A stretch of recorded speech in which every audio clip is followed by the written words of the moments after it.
एक और सवाल जो अमूमन पूछा जाता है और बहुत ज़्यादा पूछा जाता है कि x को हम लाइंस पर कब लिखते हैं। जब हम कैटेगोरिकल सिलोजिज्म की वैलिडिटी को प्रूफ करते हैं वेन डायग्राम के ज़रिए, तो कभी कभार हमें x जो है वो ये जो क्रॉसिंग लाइंस हैं इन पर डालना पड़ता है। कौन कौन से ऐसे सिनारियोज हैं जहाँ पर हमें जो x है वो इन लाइंस पे डालेंगे, तो इस कॉन्सेप्ट को समझने की कोशिश करते हैं। अच्छा जी, आइडिया बड़ा सिंपल सा है कि हमें बहुत श्योरिटी होनी चाहिए कि x को हमें कहाँ पर डालना चाहिए। ठीक है, तो आइडियल जगह तो यह है कि x को हम या तो इस हिस्से में डालें या इस हिस्से में डालें, लेकिन बहुत सारे ऐसे केसेस होते हैं जब हमें x यहाँ पर लाइन पे डालना चाहिए और वो कब डालना चाहिए। अच्छा, इसके लिए हमें ये देखना कि जब हमें कंफ्यूजन हो रही हो, पहली चीज मैंने यहाँ पर क्या बात की कि हमें कंफ्यूजन नहीं होनी चाहिए, हमें x वहां पर डालना चाहिए जहां पर हम कंफ्यूजन ना हो। लेकिन कुछ केसेस ऐसे होंगे कि हमें हम लोग कंफ्यूज हो जाएंगे कि x को यहाँ पर डालें या x को यहाँ पर डालें। टेक्निकली स्पीकिंग x को लाइन डालना या इधर डालना, दोनों केसेस के अंदर कोई इशू नहीं है, प्रॉब्लम नहीं है, टेक्निकली ये ठीक है। लेकिन इसके फर्दर एनालिसिस के लिए हो सकता है कि x को अगर मैं यहाँ पर लिखता हूँ, जैसे आपका जो सिलोजिज्म है वो प्रूव हो रहा हो, वैलिड प्रूव हो रहा हो, लेकिन वही x अगर मैं यहाँ पर उठा के लिख दूँ तो आपका जो सिलोजिज्म है वो क्या हो जाए, वो आपका इनवैलिड हो जाए। राइट, तो इन सिनारियो के अंदर हमें जब कंफ्यूजन हो जाए कि x को कहाँ चाहिए, तो फिर हम x जो है वो यहाँ पर डालते हैं।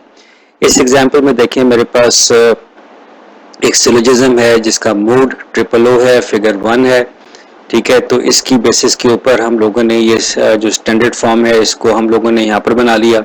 तो सम एम आर नॉट पी आ गया, सम एस आर नॉट एम आ गया, और ये मेरे पास इसका कंक्लूजन आ गया।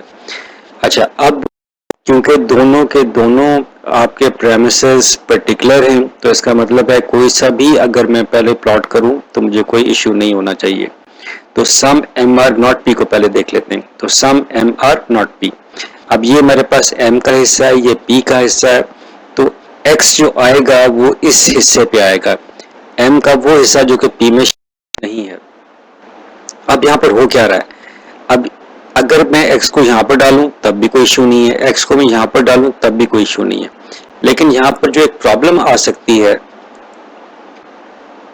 यहाँ पर जो एक प्रॉब्लम आ सकती है वो क्या आ सकती है कि x को अगर मैं यहाँ पर लिखूं तो चांसेस हैं कि आपका सिलोजिज्म वैलिड या इनवैलिड हो जाए। राइट, अगर मैं यहाँ पर लिखूं तो फिर भी ये आपका सिनारियो बन सकता है।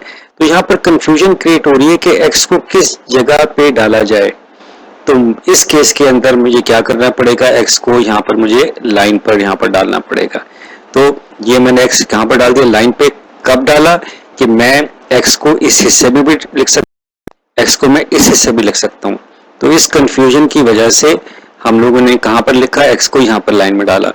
अब जरा दूसरे प्रेमिस को देख लें, तो सम s आर नॉट m, तो सम s आर नॉट m। अब हम x को s के किस हिस्से में लिखेंगे, मैं इसको यहाँ पर भी लिख सकता हूँ, मैं इसको यहाँ पर भी लिख सकता हूँ, मुझे कोई इशू नहीं, ये करेक्ट है। लेकिन प्रॉब्लम यही आ रही है ना कि x को किस जगह पे लिखा जाए, और क्योंकि ये आपका तीसरा सर्कल भी मौजूद है और जब फर्दर एनालिसिस करेंगे तो उस एनालिसिस की वजह से हो सकता है कोई और चीज़ हमारे सामने आए। तो जब ये कंफ्यूजन हो कि x को किस जगह पे लिखना है, इस जगह पे लिखना है या इस जगह पे लिखना है, तो जब ये कंफ्यूजन हो तो हमेशा x आपको कहाँ लिखना चाहिए, x हमेशा लाइन के ऊपर लिखना चाहिए। ठीक हो गया। तो अब इस केस के अंदर सम एस आर नॉट एम, तो ये x वो x है जो कि m के अंदर शामिल नहीं है। तो दोनों आपके जो प्रेमिसेस है वो आपके प्लॉट हो गए। और फिर यहाँ पर एक और रूल मैं आपको बताता चलूँ कि जब भी x लाइन पर आ जाए तो आपको फर्दर एनालिसिस करने की कतई कोई ज़रूरत नहीं है।